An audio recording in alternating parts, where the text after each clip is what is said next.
Satu, sepi luar biasa. Nomor dua, emang nggak berpengalaman di situ. Berarti ini benar-benar terjun ke jurang lah. Betul-betul terjun ke banting setir itu pokoknya. Banting setir pol pokoknya.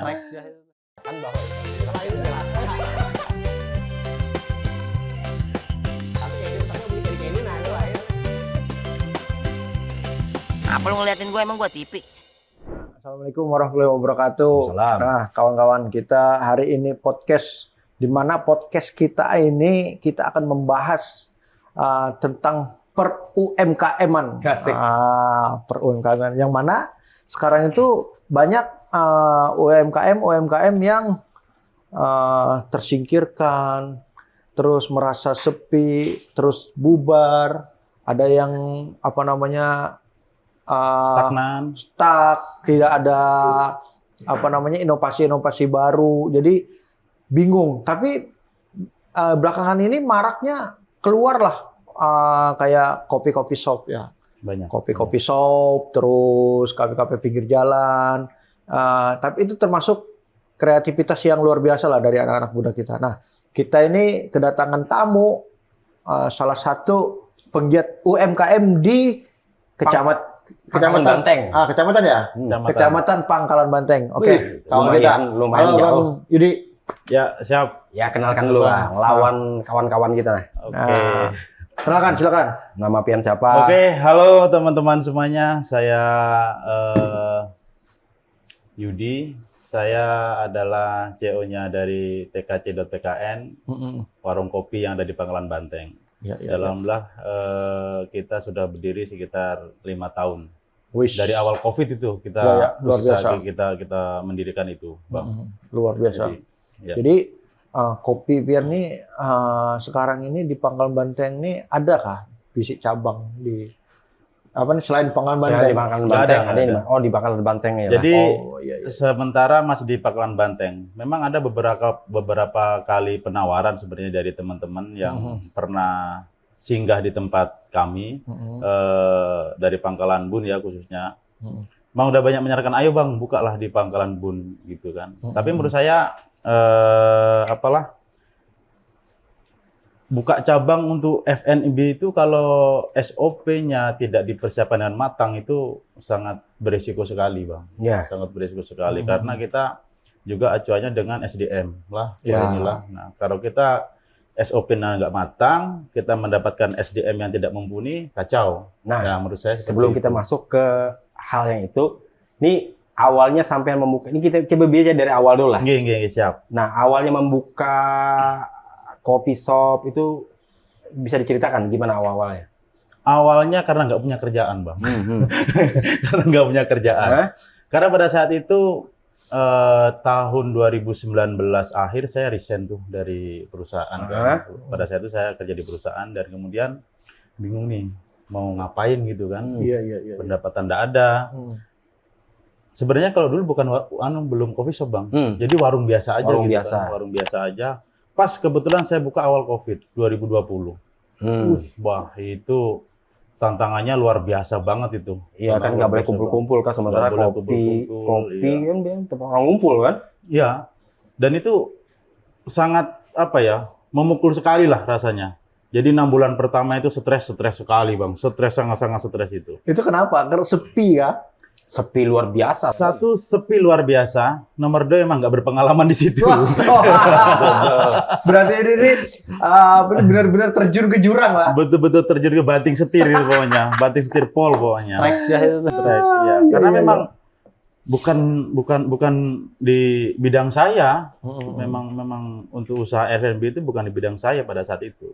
Nah terus setelah ini kan anggap 2020 tuh baru buka dan langsung kena hajar COVID, pengalaman masih belum ada, ibaratnya kena pukul babak belur lah. Nah terus langkah apa yang dilakukan supaya bisa melawan lagi? Yang jelas kita harus semangat, Bang. Hmm. Semangat dan mau berkembang ya. Dan totalitas. Upayanya yang dilakukan. Ya. Pada saat itu pertengahan tahun 2020 ya, itu udah hampir collab itu usaha itu kan. Ke Jawa saya, Bang. Ke Jawa, datang ke tempat teman-teman yang mempunyai bisnis yang serupa, restoran, kafe, coffee shop seperti itu. Dari situ pertanyaannya hampir sama lah dari setiap mereka itu. Jadi saya hanya tanya begini, Bang, berapa lama sampai bisa menikmati hasil dari bisnis ini? Gitu. Dan jawabannya variatif, Bang. Tapi minimal itu mereka menikmatinya 5 tahun, Bang. Ada 5 tahun, 7 tahun, 10 tahun, itu baru bisa menikmati dari hasil usaha bisnis itu. Jadi makanya saya pulang dengan semangat baru. Saya baru 6 bulan. Masa ya saya mau tumbangkan gitu kan? Malu sama mereka, Bang. Terus. Saya lakukan lagi apa nih? Iya. Jadi pada saat itu ya kemudian saya kembali lagi ke Pangkalan Banten dengan semangat yang baru. Walaupun modal nggak ada kan, tapi karena saya punya keyakinan ya alhamdulillah Tuhan membukakan jalan, memberi saya rezeki dan akhirnya bisa meneruskan usaha tersebut. Nah, saat dibukakan jalan, apa yang dilakukan waktu itu?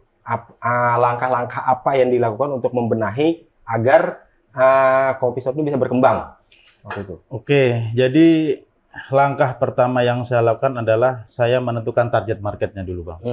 Itu. Karena memang kesalahan awal juga terjadi seperti itu. Serakah lah ya, bisa dibilang serakah. Saya pengen semuanya masuk ke tempat saya. Faktanya nggak bisa. Jadi saya ada juga belajar waktu itu menentukan target marketnya. Siapa sih yang saya tuju dari bisnis saya ini? Itu langkah pertama. Kemudian kita bisa menyusun seperti apa produk yang kita jual, harga yang kita jual, terus fasilitas apa yang kita berikan, terus ambience-nya seperti apa. Nah, berangkat dari target dulu. Target marketnya siapa dulu. Nah, ini target market sampai ini siapa? Nah, kebetulan kalau target market saya memang untuk kalangan produktif ya, Bang ya. Sekarang ini kalangan produktif menengah ke atas, orang-orang yang sudah bekerja, seperti itu. Oh, lantaran keluarga gitu. Di sana tuh banyak pekerja dari perkebunan kan atau gimana? Enggak juga sih. Enggak juga. Saya sebenarnya ngambil pasar itu kecil sekali itu. Persentasenya kecil sekali. Siapa yang biasanya datang ke tempat saya pengen dilihat dari umur? Kan biasanya umur, pekerjaan, dan tingkat ekonomi. Nah, bisa sampean jelaskan kalau bersedia apa-apa. Yang jelas dari umur aja kali ya, Bang ya. Dari umur ya mungkin bapak-bapak lah banyak. Oh, bapak-bapak. Banyak bapak-bapak yang datang daripada anak-anak mudanya. Bapak-bapak datang yang banyak sama ibu-ibunya. Keluarga, lebih ke keluarga. Tadi kan pian Bapak jarnya tidak ada basic nih. Betul. Nah, kenapa bisa terjun ke situ tapi tidak ada basic? Nah, terus upaya apa yang dilakukan untuk meningkatkan skill agar konsumen itu kan walaupun kita datang ke tempat kopi walaupun kopinya itu hit, cuman rasanya masih dianggap tidak sesuai kan jelas. Iya, betul. Paling sekali aja kan? Betul. Nah, upaya apa yang dilakukan untuk meningkatkan kualitas produk yang dilakukan? Ya. Nah, dari Bang Arif tadi memang saya berangkat karena terpaksa sebenarnya, Bang. Karena saya nggak punya kerjaan lain seperti itu kan. Jadi terpaksa saya mutar otak saya harus ngapain. Betul. Saya berlabuhlah ke dunia F&B itu. Ya kan? Kalau untuk upayanya kita belajar, Bang. Saya memang punya prinsip seperti ini. Segala sesuatu yang bisa saya lihat dan bisa saya rasakan, itu pasti bisa dipelajari. Kuncinya satu, jangan malas untuk belajar. Dan harus konsisten, itu aja. Dan itu harus digali terus, karena F&B itu berkembang terus, pesat banget. Nah, untuk memperbaiki rasa dan kualitas produk yang disajikan, itu apakah ada berapa lama percobaan yang dilakukan? Atau ikut pelatihan? Atau ikut pelatihan atau apa yang dilakukan? Kalau itu kita lebih sih, Bang, lebih ke mendengarkan komplainan sih, Bang. Komplain. Jadi kita memang terbuka sekali untuk komplainan dari teman-teman, itu kita dengerin semuanya. Jadi itulah awal dasar dari kita memperbaiki yang menjadi kekurangan kita. Untuk percobaan dibikin sendiri dan hasilnya itu nanti dianggap nih sesuai atau tidak tuh, itu berapa lama ya dilakukan? Lama sih. Jadi dari setiap item menu-menu yang kita bikin di TKC itu variatif, Bang. Ada yang lama, ada yang sebentar. Contohnya kopi lah dulu, Bang. Kopi itu dulu pertanyaan emang nggak ada basic, Bang. Jadi saya untuk membedakan antara cappuccino dan cafe latte aja bingung. Es ya, terutama untuk es sama yang parah itu bingung sekali. Karena pada saat itu hampir sama. Iya. Pembedanya apa sih gitu kan? Nah, sementara di sini saya nggak tahu mau tanya kemana, akhirnya kan muter tuh jajan tuh bang, jajan Ya, kemana-mana. Akhirnya kita membandingkan kan. Sebenarnya cari kafe tahu, latte, kan. cari tahu kafe latte cappuccino. Dan kita juga belajar dari makalah-makalah, kita browsing dan lain-lain Iya. gitu kan. Akhirnya kita temukan sebenarnya yang dibilang cappuccino itu seperti ini. Nah, yang dibilang cafe latte seperti ini. Dari situlah kita pelajari semuanya. Iya, Akhirnya ya alhamdulillah dapat bang. Nah, terus lagi, kopi ini kan biasanya menurut orang tuh jual cerita kan salah satunya kan. Betul. Ini cerita apa yang dijual dari produk sampean? Kalau kopi sih saya nggak ke cerita sebenarnya bang. Nah, itu Saya jual aja kopi Jual sebenarnya. aja, Karena ketika orang minum kopi, nggak usah saya bercerita, orang itu akan bercerita sendiri. Oh. Karena dengan kopi orang akan ngobrol, keluarlah cerita-cerita sendiri. Nah, itu tadi ceritanya maksudnya. Iya kan? Tapi Iya. nah, banyak gimmick, tapi silahkan Iya. rasakan masing-masing. Rasakan Iya. masing-masing. Nah, di di makanan-makanan yang makanan kelas beratnya kayak apa tuh? Kalau untuk makanan 16 berat sama bang, sebenarnya itu juga gambling dulu itu, ya. Pada saat sekitar tahun kedua lah kalau nggak salah ya, tahun kedua TKC berdiri itu, mulai kita mau inovasi sebenarnya. Dan saya sendiri bingung, saya mau beli mesin roaster atau kitchen. Oh iya. Itu bingung itu. Dan nggak tahu bang harus konsultasi ke siapa bang, ya kan? Karena emang di lingkungan itu nggak ada teman-teman yang gerak di itu nggak ada gitu loh ya kan? Bingung ya? Bingung. Akhirnya saya memberanikan diri random saya. Ada beberapa chef terkenal saya DM-in tuh ada kalau nggak 12 kalau nggak 15 chef terkenal saya DM-in. Terus ada beberapa influencer saya DM-in. Random ya mau dibalas ya. Alhamdulillah, nggak juga karena nggak kenal juga ya kan bang. Yang penting kan usaha Yang dulu penting kan. usaha. Tapi alhamdulillah ada beberapa chef ya, 2 atau 3 chef lah itu membalas. Salah satunya ada yang chef Bali, dia ada pegang 5 restoran bang, Wish. bintang 5 Bali, dan orangnya betul-betul humble banget. Mau diajak sharing itu. Nah, terus ada lagi dia food vlogger namanya tuh kalau nggak salah Mbak Nita ya. Tapi sekarang dia dulu aktif dia di food vlogger kopi, restoran tuh aktif. Sekarang kayaknya udah di Amerika, udah dia tuh stay di sana, kerja di sana dia Amerika kan. ya. Oke. Dan itu saya sharing sama mereka. Alhamdulillah mereka tuh open, enak banget gitu loh. Akhirnya saya ceritakan lah kondisi di lingkungan saya itu seperti apa. Akhirnya saya sharing-sharing dan kemudian udahlah kamu nggak usah buka roaster. Karena itu pasarnya nggak ada kalau untuk jual biji kopi. Biji kopi betul. Akhirnya buka upgrade kitchen aja. Upgrade kitchen. Aja. Akhirnya ya udah saya beli kitchen, investasi di kitchen, belajar masak lagi. Itulah. Artinya untuk meningkatkannya itu minta saran pada Betul. orang dan melakukan percobaan-percobaan dari produk yang bakal sampean jual gitu ya. Iya, pasti kalau itu, Itu Bang. Kan sampean percobaan kan nih, percobaan masak misalnya kan. Iya, betul. Untuk menentukan rasanya itu sekira wah ini layak jual atau enggak, itu udah berapa kali percobaan dan ada enggak yang pernah sampean buang sendiri yang masakan sampean tuh? Kalau dibuang cuma-cuma nggak ada sih, Bang. Enggak, maksudnya yang sampean masak ada yang kurang, ganti lagi. Pasti Gitu. ada, Oh, ada. Itu memakan waktu berapa lama kira-kira? Ada cerita itu nasi goreng dulu. Saya ada emang produk yang memang menjadi best seller ya di sana itu memang nasi goreng. Merakyat lah. Merakyat. Jadi Iya, nasi iya. gorengnya emang banyak dikenal orang kalau di TKC ya. 3 hari, Bang. Full itu 3 hari itu saya masak itu. Wah, ini kayaknya nggak cocok nih. Saya nggak cari rasa yang seperti ini gitu kan. Saya sampai 3 hari itu, Bang. Bikin lagi gitu. Bikin lagi, bikin resepnya lagi sampai 3 hari. Akhirnya alhamdulillah setelah itu dapatlah resep yang seperti saya inginkan. Berarti, Dan itu pun nggak langsung saya jual, Bang. berarti kalau sudah selesai itu jadi apa nih? Coba disuruh orang Tester, dulu, iya, tester dulu ya. Jadi Kayak gimana rasanya gitu ya. betul. Jadi kita memang ada beberapa teman yang memang menurut saya pengalaman di dunia kulinernya bagus. Nah, jadi teman-teman itulah yang, tapi saya minta review jujur nih ya. Iya. Saya minta review jujur. Nggak apa-apa. Jadi kekurangan di mana itu yang saya perbaiki. Berarti salah satu menu pertama ya di masakan kelas beratnya ini berarti ya nasi goreng itu ya. Nasi goreng. Luar biasa. Nasi goreng. Dan ternyata masak nasi goreng tidak sesederhana itu. Dan ternyata itu. Karena ada tekniknya ternyata, Bang. Betul, nasi goreng itu setelah saya pelajari, tapi nasi goreng itu kan banyak macamnya ya dari daerah. Kalau kita bicara nasi goreng yang seperti di Jawa Tengah itu dia masaknya pakai angklo itu, Iya, betul. pakai angklo itu, mereka seperti itu memang gaya masaknya. Tapi kalau kita berkiblatnya ke Chinese food, ya kita harus tahu juga teknik Chinese food seperti apa. Masaknya kita harus pakai wok yang betul-betul kompornya high pressure ya kan. Iya, betul. Nah, bagaimana teknik kita supaya ini tidak gosong, teman? Kita harus dapat aroma smoky. Kalau orang bilang wokeh ya kan. Nah, kita harus tahu itu. Ribet Bang sebenarnya Bang. Cuman ya kita pelajarilah semuanya. Jadi, Artinya sampai sudah punya kitab sucinya lah untuk bikin itulah. nulis sendiri kitab suci. Sendiri kitab sucinya kan. Rahasia perusahaannya kan. itu dimasukkan ke botol itu, taruh di atas. Kayak Tuan Crab.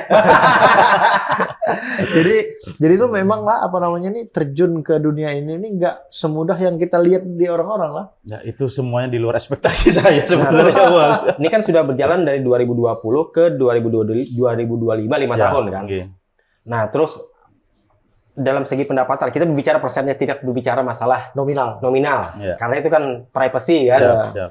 Waktu awal-awal dulu dalam 2020 ambil sampai akhir Desember dari modal yang dikeluarkan itu dapat berapa persen kira-kira? Itu sampai sekarang. Enggak, maksudnya dari 2020 waktu awal-awal. Apakah minus atau peningkatan misalnya ambillah 1%, 2% dari modal yang Ya. dikeluarkan misalnya. Dibandingkan dengan sekarang 2024 lah, akhir terakhir kan sampai Desember kan. Untuk setahun tuh persentase keuntungan tuh diperkirakan berapa? Untuk 2020 dulu. 2020 belum ada Bang. Minus. Minus iya mungkin. Karena begini. Saya itu berangkat dari kecil. Oh iya, Bukan yang berarti terus modal full besar ya. Iya, betul. Nah, itu lebih sulit untuk dihitung modalnya berapa, terus nanti saya udah dapat berapa, itu lebih ya, sulit. sekedar sebenarnya. perkiraan aja. Kira-kira minusnya ada sampai 50% dari modal nggak kira-kira? Lebih. Lebih dong Bang, saya pernah juga nggak dapat duit itu seharian. Iya kan Kayak hampir. gitu. Ya, dengan tanda kutip istilah persentase itu persentase yang rungkat lah. Rungkat ya. Ya, Tahun makanya kedua.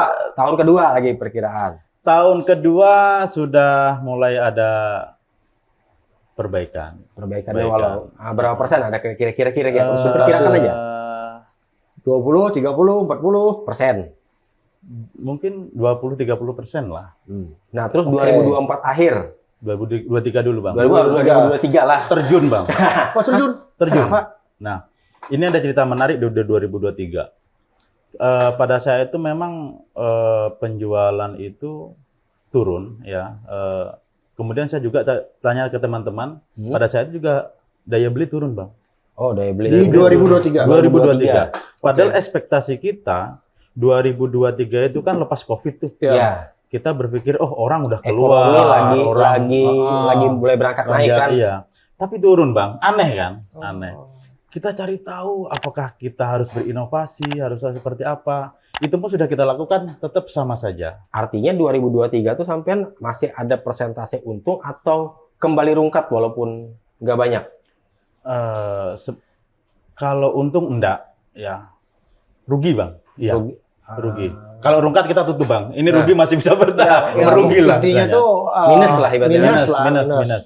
2023 itu sempat minus. Jadi sempat kepikiran juga itu 2023 itu. Ini masalahnya di mana gitu kan. Saya sharing sama teman-teman yang ada di sana juga, mereka juga bingung, nggak tahu ini maksudnya di mana. Akhirnya saya ke Jawa lagi, Bang. berangkat lagi ke Jawa. Desember saya 2023 saya ke Jawa lagi. Saya datangin teman-teman di Jawa. Gimana penjualan gitu. Saya pusing. Saya kan juga pusing. Sama saya juga pusing. Jadi sama-sama pusing, Bang. Artinya hari itu minus berjamaah ya. Minus dari- berjamaah. Jadi Oh iya. saya jauh-jauh datang dari Kalimantan ke Jawa karena saya pusing. Ketemu lagi di Jawa sama orang pusing. Pusing, Terus kita pusing mau juga. ngapain ini? Kita pusing berjamaah. Saya bilang gitu kan. Akhirnya begini. Kita di situ kita cari tahu nih. Ini sebenarnya fenomena apa? Permasalahannya apa? Permasalahan Kenapa apa? itu? Kok bisa seperti ini? Kesimpulannya Kita cari. Kemungkinan yang kita percaya satu, Bang. Judi online, Bang. Oh. Judi online. Pada saat artinya itu. orang ibaratnya yang harusnya dia bisa membeli makanan, membeli kopi apa segala macam, Judi online dia. top up Top di judi online. Google. Betul. Wah, Dan Orang biasanya kan gini, anggaplah kita punya uang 50.000 ya. Iya. Bisa beli mie ayam, Ya, bisa beli betul. bakso berdua, Ah. bisa beli pentol. Ya, Sekarang top up dan dong di rumah, habis selesai. Habis selesai. Dan kemungkinan Itu faktor terbesarnya. Menurut kita ya. Ya. Nah, Tapi ada analisis Dugaan. Ya, dugaan. Tapi analisis itu ada benarnya juga kayaknya. iya. Soalnya waktu di tahun-tahun itu tuh memang lagi naik-naik daunnya tuh si judol tuh. Betul. Makanya Itu seharusnya sekitar uang berapa? itu bisa dipakai untuk apa? Untuk beli makanan, nongkrong di kafe, di Iya. warkop segala Iya. macam kan. Pupus, Bang. Bang, itu Bang, lu lihat tuh dampak dari sampingan COVID. dari judol kan ibaratnya tuh. Iya. Terus yang 2024 lagi. 2024 2024 ya alhamdulillah pelan-pelan merangkak ya. bisa gaji teman-teman, gaji karyawan bisa Alhamdulillah. merangkak. Nah, itu 2024 nih perkiraan ada kenaikan dari dibanding tahun sebelumnya berapa persen? Ada cuma enggak banyak, Bang. Ya masih stagnan sekitar 30. 30-40 lah. Nah, jadi hitungannya walaupun ada kenaikan, cuman sudah bisa berjalan kan? Bisa berjalan. Nah, itu alhamdulillah. diperkirakan kenapa lagi nih? Ini kan sempat stuck di 2023 minus kan? Mm-mm. 2024 bisa berjalan lagi. Nah, itu ada nggak sempat Analisa. Ini bisa berjalan apa? Karena Penyebabnya apa gitu. Karena pada saat itu mungkin banyak kejadian ya. Salah satunya itu kan pada saat itu ada kasus yang bunuh diri itu gara-gara judi online. Oh ya, oke. Dan di Kemarin, sana itu mungkin juga orang jadi berpikir untuk judi online walaupun belum tobat semuanya ya kan. Belum tobat semuanya. Karena emang ada beberapa teman-teman juga seperti itu, Bang. 2023 ngilang, Bang. Ada teman saya tuh nggak pernah muncul gitu loh ya kan. Biasanya kan dia sering ngopi gitu Iya, kan. hilang. Datang, Bang, 2024, Bang. Mhm. Tapi dalam kondisi udah rungkat, Bang. Udah habis-habisan, Bang. Ya kan? Karena judol. Karena judi online. Astagfirullahaladzim. Terus banyak juga teman-teman di sana sampai asetnya habis. Ya jadi cerita lokal lah, Bang, di sana. Mungkin itu juga mempengaruhi orang-orang untuk sebagian orang untuk berhenti. Jadi jangan judi online. Nah, itu. Merusak perekonomian. Nah, Iya. ingati kameramen, jangan judol. Ada tuh kata-katanya. Berhenti kawan judi onlinemu katanya. Kayaknya rokokmu namanya sudah ilegal semua sekarang.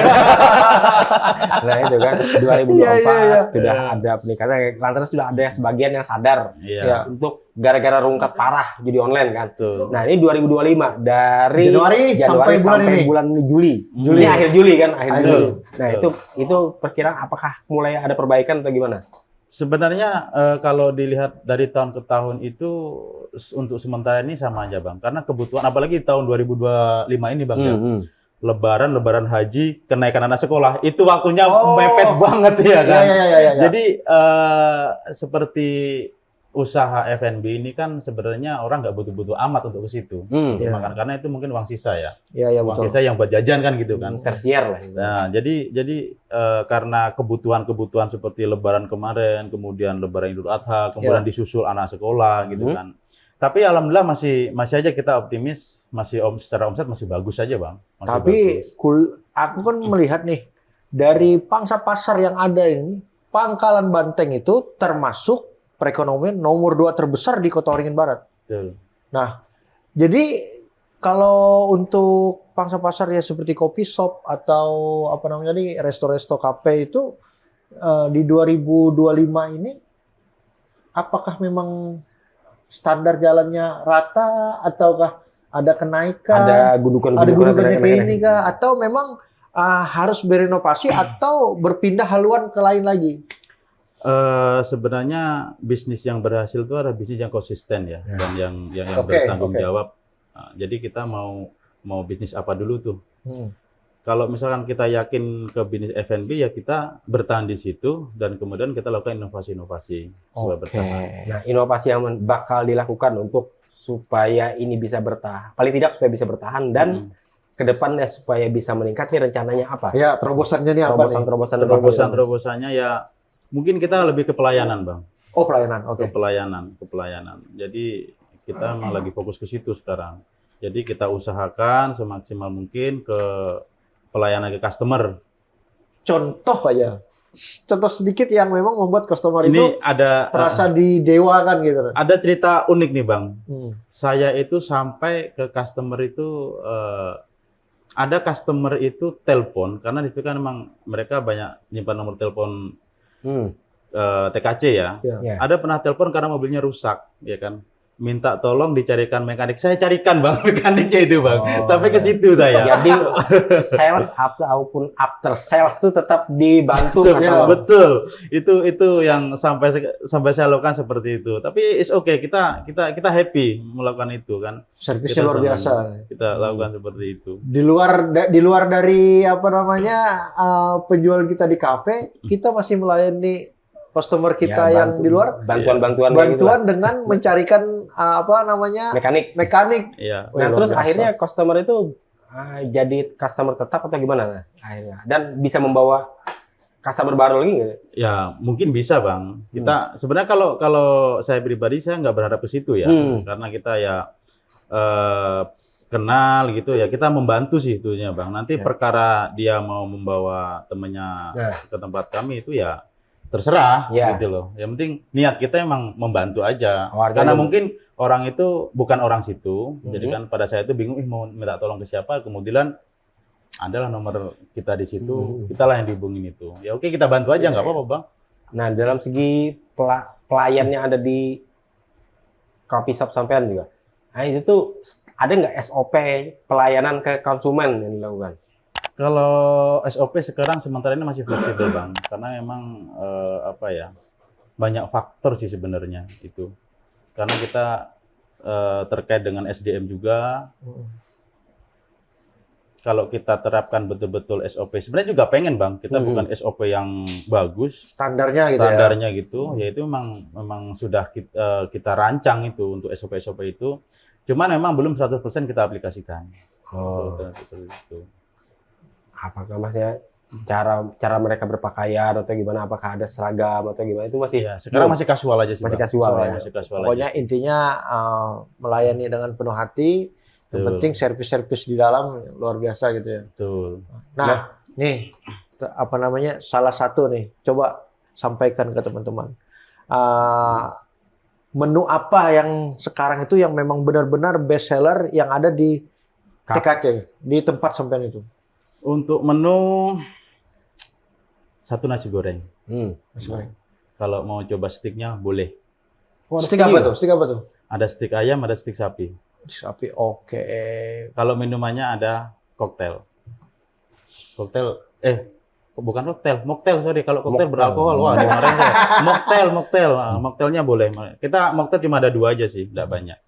Kita ada mocktail ada 2. Jadi, nah, terkait inilah kita kembali ke UMKM tadi. Nah, sampean kan melihat nih keadaan UMKM sekarang nih di fase stagnan juga kan? Iya, UMKM apa sekira-kiranya yang membuat supaya UMKM teman-teman yang lain ini supaya bisa beranjak naik lagi lah bahasanya tuh. Apakah perlu inovasi ataukah perlu bimbingan pemerintah atau bagaimana? Kalau sebenarnya inovasi saja tidak cukup, Bang. Jadi manajemen yang penting. Manajemen, iya. Bagaimana kita tuh sekarang harus bisa menentukan harga itu dengan betul, ya kan? Kita menghitung HPP yang betul, gitu kan. Karena saya sendiri pernah dulu itu saya main di coffee shop Jogja, di roastery juga itu kemudian. Saya ngopi di sana dengan satu cup yang sama, ya kan? Itu harganya pada saya itu udah nyampe 36.000 sampai 40.000, Bang, untuk satu cangkir. Itu di coffee shop, di roastery-nya, Bang. Iya kan? Nah, setelah saya ke sini, ada beberapa memang coffee shop di sini dengan bin yang sama punya produk orang ini dijual dengan harga 15.000. Nah, itu makanya saya kadang kok bisa seperti itu gitu loh. Jadi memang kalau saya amati ada 2 macam ya. Orang membuka coffee shop itu, satu emang dia untuk bisnis, nomor 1 buat pengakuan aja sebenarnya. Kalau kau bikin kopi enak udah selesai, tanpa memikirkan untung. Untuk membuat iklan yang bagus itu seperti apa, terus nge-tag foto yang bagus untuk iklan itu seperti apa, ngambil video yang bagus untuk iklan itu seperti apa. Nah, itu pengetahuan minim, Bang, menurut saya. Jadi kurang. Oh, kemungkinan sebenarnya pemerintah bisa ikut itu mengadakan pelatihan. Bisa Kan mengadakan pelatihan untuk membuat sajian iklan seperti apa yang bagus, foto produk kayak apa. kemungkinan pemerintah ya. Nah, pemerintah pelatihan apa tampilan di medsos. Iya, Iya, berarti iya. pemerintah bisa Bang mengadakan apa namanya sejenis seminar kayak gitu kan. Pelatihan supaya UMKM kita ini terupgrade lah. Pengelolaan konten. Iya, Iya. itu perlu. Kita ulahkan Abang. Ya karena itu menurut saya perlu sekali karena saya sendiri melihat memang terutama di Facebook nih ya. Mohon maaf itu di Facebook ya. Ini sekedar saran ya. Jadi kalau mempromosikan dagangan mereka cukup Bang, kadang-kadang masih di wajan, di foto cekrek, ready kayak gitu. Jadi memang tidak dikemas secara bagus supaya menarik. Betul. Nah sebenarnya itu ada sedikit banyak mempengaruhi sih, ya kan? Karena kita audien kita melihat, oh ini bagus nih. Oh iya betul. Ya paling nggak tuh sudah jadi ditata dengan sudah tampilan bagus lah itu. Tampilan bagus, baru dipotong. Dan satu lagi, jangan ngambil foto di Google buat jualan. Nah itu Bang, itu ada tuh. Teman-teman tuh banyak ngeluh. Jadi kan salah satu teman itu dia usaha pencuci sepatu lah, laundry sepatu lah. Jadi dia itu merasa dia yang foto, dia yang bikin angle sebagus mungkin. Jadi teman-teman yang lain yang usahanya sama, ngambil foto dia Bang. dengan cuma satu dirubah. Angle-nya kan dia misalnya kanan ya, dia rubah ke kiri. Sama diganti tune-nya paling ya. Iya, jadi cuma digeser dibalik doang kayak gitu. Terus dia tulis lah, oke watermark kan misalnya nama toko dia apa. Dia itu komplain lah, ini nih hasil saya, ini nih karya tangan saya, kenapa di copy seenaknya dia membikin. Nah, itu banyak juga teman-teman, termasuk juga makanan-makanan yang lain. Kayak yang di Facebook kemarin kan ada beberapa waktu yang lalu tenar juga di grup-grup berniaga kan. Ini foto saya, kenapa ini dipakai? Ini jualan saya ini. Tiba-tiba postingannya hilang, dicabut. Iya, sering seperti itu. Dan satu lagi, Mbok Yo, kalau jualan itu dikasih harga gitu loh. Jangan inbox. Jangan nanti inbox ya ini. Harganya berapa? Inbox. Alhamdulillah. Sudah di inbox gak dibalas-balas pula ya kan. Kacau itu. Itu ibaratnya jualan orang introvert mungkin kan. Kalau saya dari maklar itu pasti itu. Oke Bang, terakhir Bang. Siap. Nah, apa nih yang bisa disampaikan pada kawan-kawan yang mungkin baru memulai membuka usaha kelas UMKM lah, yang kawan-kawan kita nih, atau yang setelah berjalan? Yang penting yakin sama produk kita. Itu yang pertama sih. Yang penting kita yakin. Kalau kita yakin tuh pasti kita mempunyai rasa percaya diri. Nah, itu kunci sebenarnya. Dan kemudian ya kita harus bangun banyak koneksi. Artinya sekarang di zaman sekarang itu kan zaman media ya, zaman media. Jadi kita ya bagaimana caranya kita supaya produk kita itu dikenal oleh banyak orang lewat media. Betul. Sekarang seperti itu. Dan satu lagi, jangan judi online. Jangan judi. Nomor 2, kalau teman-teman yang buka UMKM, buka bisnis apa, beliinlah mereka. Kalau ke situ jajan, jangan minta gratisan. Kasihan mereka. Yo, mendukung teman itu bukan minta gratisan. Luar biasa. Beli produk itu, teman. Itu bentuk dukungan secara tidak langsung ke teman kita. Pokoknya secara tidak langsung kita sudah mendukung dia. Gitu. Jangan datang gratis dong. Wih, dia buka usaha pakai duit, bro. Apalagi kita seandainya di tempat jauh nih, datang nanti bawain oleh-oleh ini itu.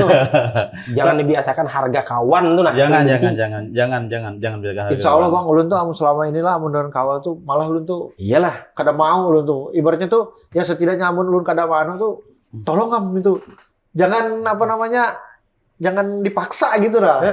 Saya memang mulai seperti itu dulu Bang. Jadi saya ketika main ke tempat teman nggak mau dibayar kadang. Jangan bilang kan, jangan dibayarkan seperti itu. Saya mau bayar. Iya betul. Nanti kamu datang ke tempat itu kamu harus bayar. Saya bilang gitu kan.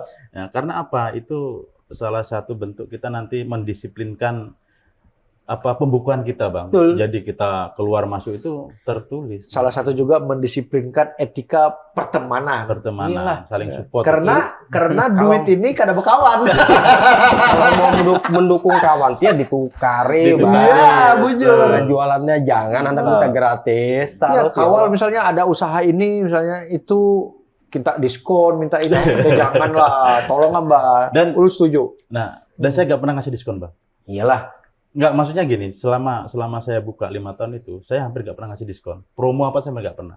Karena begini, itu bentuk penghargaan ke diri saya sendiri. Betul, Jadi betul, produk betul. yang saya bikin, ya saya bentuk penghargaannya tanpa saya ngasih diskon. Padahal diskon itu sebenarnya gimmick-gimmick mah. Gimmick mah. Harga dinaiki, harga Iya. misalnya 1.000, dinaiki jadi 1.500. Jadi diskon diskon berapa? 30%. 50 ya 30%, 30%. ya kan? Akhirnya jadi 1.000 jualnya sama. Bujur. Tapi Gimmick, memang kan. nggak kita ngasih promo misalkan beli 1 gratis 1 itu sampai dengan saya ini saya juga belum pernah pernah melakukan ya, itu. benar itu. Karena saya merasa kalau seperti itu, saya menciptakan produk ini, bikin produk ini capek sekali, Capek Bang. Iyalah. Jadi kalau ketika gitu kayaknya, aduh kok nggak ada harganya, bener Iya. gitu loh. Jadi Ma- emang Kalau maunya kayak gini aja, kita lebih baik sedekah langsung aja. ya Iya itu kan? aja jelas. Sedekah langsung jelas kan. Langsung pada kaum gua apa? Ya, Asik. jadi bang seandainya lah, amun ulun kena ada kafe juga misalnya. Nah, hari Jumat bubuhan pian. Nah, ini minum es teh gratis. Pokoknya hari Jumat di kafe ulun es teh gratis misalnya. Nah, Boleh, itu boleh. sedekah kan? Itu sedekah, jelas kan ya kan? Boleh itu. Ayo Am, dari Pai. Oke bang, Jam terima berapa? kasih. Oke, ini. Siap. Terima kasih sudah hadir di podcast kita Panderan Oke. Mawarung hari ini. Mantap. Banyak sharing ilmu yang kita dapatkan dari per UMKM-an, perjalanan dari kecil sampai menjadi besar, itu Sampai luar pernah biasa. rungkat. Rungkat, terjun bebas, luar biasa.